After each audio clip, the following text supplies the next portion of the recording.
Time को दो चीजों से मैनिपुलेट किया जा सकता है। उसके लिए सब कुछ नॉर्मल लगेगा। दिन और सेकंड्स यूजुअल तरीके से चलेंगे।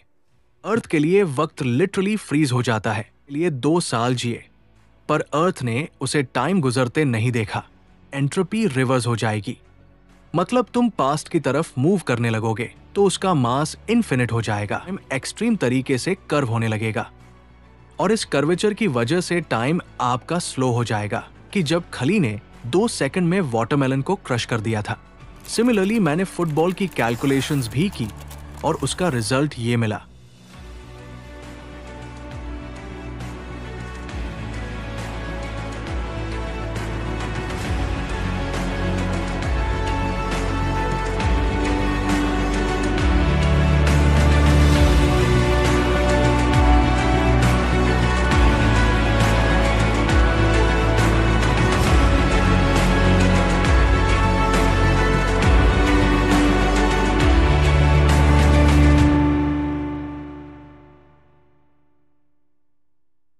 टाइम ट्रैवल की कहानी सिर्फ माइक तक ही खत्म नहीं होती। साइंस ने भी इसे प्रूव किया है और आप सिर्फ एक फुटबॉल का यूज करके फ्यूचर में जा सकते हो। पूरी कैलकुलेशन के साथ आपको बताऊंगा मैं। वीडियो में बने रहना, क्योंकि आज आपकी सोच बदलने वाली है टाइम को लेकर। सबसे पहले ये समझते हैं कि टाइम को मैनिपुलेट कैसे किया जाता है। न्यूटन ने कहा था कि टाइम एब्सोल्यूट है, यानी टाइम हर जगह एक ही तरीके से गुजरता है, चाहे अर्थ हो या मार्स। आइंस्टाइन ने कहा था कि टाइम रिलेटिव है, यानी टाइम अलग अलग सिचुएशंस और ऑब्जर्वर्स के लिए डिफरेंट हो सकता है। टाइम को दो चीजों से मैनिपुलेट किया जा सकता है। सबसे पहले स्पीड और दूसरा ग्रेविटी। स्पीड में सबसे बड़ी लिमिट है स्पीड ऑफ लाइट। ये वो यूनिवर्सल मैक्सिमम स्पीड है जिससे तेज कुछ भी नहीं चल सकता। लाइट खुद एक इलेक्ट्रोमैग्नेटिक वेव है और इसी के अंदर आता है पूरा इलेक्ट्रोमैग्नेटिक स्पेक्ट्रम, जैसे radio waves, microwaves, infrared, visible light, ultraviolet, X-rays और गैमा रेज। हमारे फोन्स का डेटा भी इसी स्पेक्ट्रम के रेडियो वेव्स पर ट्रैवल करता है और सन की रोशनी जो हमें दिखाई देती है वो स्पेक्ट्रम का विजिबल पार्ट है। अब जरा एक थॉट एक्सपेरिमेंट इमेजिन करो। मान लो एक इंसान रॉकेट में बैठकर एग्जैक्टली लाइट की स्पीड पर ट्रैवल करता है। उसके लिए सब कुछ नॉर्मल लगेगा। दिन और सेकंड्स यूजुअल तरीके से चलेंगे। वो 1 साल आगे जाता है और 1 साल वापस आता है।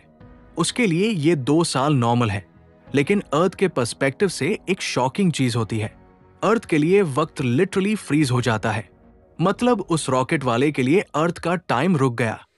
जब वो लौटता है, अर्थ वालों को लगेगा जैसे वो इंस्टेंट वापस आ गया, यानी उसने अपने लिए 2 साल जिए, पर अर्थ ने उसे टाइम गुजरते नहीं देखा। अब इस प्रोसेस में एक ट्विस्ट ऐड करते हैं। सोचो रॉकेट को 2c स्पीड दें, यानी लाइट की स्पीड का डबल, 6 लाख किलोमीटर पर सेकंड। थ्योरी के हिसाब से ऐसा होने पर यूनिवर्स में एंट्रोपी रिवर्स हो जाएगी। मतलब तुम पास्ट की तरफ मूव करने लगोगे। लेकिन असली प्रॉब्लम यह है, लाइट स्पीड सिर्फ मासलेस चीजों के लिए पॉसिबल है, जैसे फोटॉन्स यानी इलेक्ट्रोमैग्नेटिक रेडिएशन। कोई भी फिजिकल चीज लाइट स्पीड तक पहुंच ही नहीं सकती। अगर कोई चीज लाइट स्पीड पर चली भी गई तो उसका मास इनफिनिट हो जाएगा। रिजल्ट कैटास्ट्रोफिक होगा। फैब्रिक फटेगा, ब्लैक होल बनेगा, सब कोलैप्स। तो सिंपल सी बात है, 1c पॉसिबल नहीं तो 2c तो सोचने लायक भी नहीं। तो स्पीड का यूज करके हम टाइम को स्ट्रेच कर सकते हैं, यानी स्लो कर सकते हैं। और अगर 2c अचीव कर ले तो पास्ट में जा सकते हैं। ये एक थ्योरी है। But what about future? Future में जाने का सबसे बेस्ट तरीका यह है कि आप कुछ भी कर रहे हो। अगर ये वीडियो देख रहे हो तो आप स्लोली फ्यूचर में जा रहे हो, हर सेकंड, क्योंकि एंट्रोपी तो हर समय बढ़ती ही रहेगी, वो कभी नहीं रुकने वाली। और हम बैठे बैठे फ्यूचर में ही तो जा रहे हैं। मेरा मानना है कि कोई प्रेजेंट नाम की चीज एग्जिस्ट ही नहीं करती। हर बीता हुआ सेकंड पास्ट बन जाता है। आपको सुन के गुस्सा आएगा, पर डीप सोचो तो ये सच लगेगा। पर अगर आपको ऐसा फ्यूचर चाहिए जिसमें कुछ घंटे बिताओ और सालों गुजर जाए, तो उसके लिए हमें आइंस्टाइन की थ्योरी ऑफ रिलेटिविटी का यूज करना पड़ेगा। हमें जरूरत है ग्रेविटी की, मतलब कुछ ज्यादा ही ग्रेविटी लगेगी। आप में से कई लोग कहेंगे सन, बट सन तो बहुत हल्का है, हमें चाहिए बहुत ज्यादा मैसिव चीज। आप समझ गए हो मैं किस चीज की बात कर रहा हूं। Black hole. हम अगर ब्लैक होल के करीब जाते जाएंगे तो हमारा स्पेस टाइम एक्सट्रीम तरीके से कर्व होने लगेगा, और इस कर्वेचर की वजह से टाइम आपका स्लो हो जाएगा। लेकिन नॉर्मल स्पेस का टाइम अपने यूजुअल रेट पे चलेगा, जो आपके मुकाबले बहुत तेज लगेगा। इतना तेज कि आपका बिताया हुआ कुछ सेकंड ही नॉर्मल स्पेस का कई घंटा हो जाएगा। आपको याद है मैंने वीडियो के शुरू में क्या कहा था? मैंने कहा था कि हम एक फुटबॉल का यूज करके टाइम को फास्ट कर सकते हैं। उसे करने से पहले हमें श्वार्ज़चाइल्ड रेडियस समझना होगा। इसे आप ऐसे समझ सकते हो कि जब खली ने 2 सेकंड में वाटरमेलन को क्रश कर दिया था, तो अगर उस एनर्जी को कैलकुलेट करें तो खली ने 200 जूल्स की एनर्जी यूज की थी वाटरमेलन को क्रश करने में। अगर खली उस वाटरमेलन को श्वार्ज़चाइल्ड रेडियस जितना करना होगा तो हमें E is equal to mc² का यूज करना पड़ेगा। मैं ज्यादा कैलकुलेशन की डेप्थ में नहीं जाऊंगा, वरना आपका दिमाग भी उस वाटरमेलन की तरह क्रश हो जाएगा। तो फाइनल रिजल्ट मिल गया। हम उस वाटरमेलन को श्वार्ज़चाइल्ड रेडियस में ले आए। अब उसके सामने एक human 1.44 multiplied by 10 raise to the power of 26 times बड़ा होगा। अगर इस श्वार्ज़चाइल्ड रेडियस वाले वाटरमेलन की हाइट एक रेत के दाने जितनी इमेजिन करें, तो उसके बगल में एक ह्यूमन की हाइट 14 क्वाड्रिलियन लाइट ईयर बड़ी होगी, और इस स्टेट में वाटरमेलन को लाने के लिए खली को उतनी एनर्जी लगेगी जितना इंडिया हर साल कंज्यूम करता है, उससे ट्रिलियन गुना ज्यादा एनर्जी।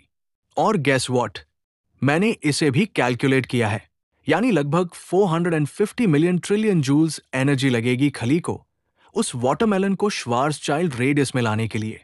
कहा 200 जूल्स और कहा इतना जूल्स। और बात करें खली सर की, तो वो काफी तंदुरुस्त और चुस्त है, जो अपनी उंगलियों से भी कर सकते हैं।